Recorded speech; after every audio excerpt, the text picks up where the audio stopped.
खाना खाने के बाद तकरीबन 150 कदम पैदल चलना चाहिए। इसका एक फ़ायदा तो ये है कि आपका हज़मा ठीक रहता है और हमारा पेट नहीं बढ़ता।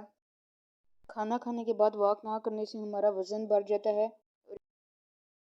शुगर की एक बड़ी वजह ये है कि हम खाना खाने के बाद वॉक नहीं करते, और सुस्ती की एक बड़ी वजह ये भी है कि हम खाना खाने के बाद वॉक नहीं करते।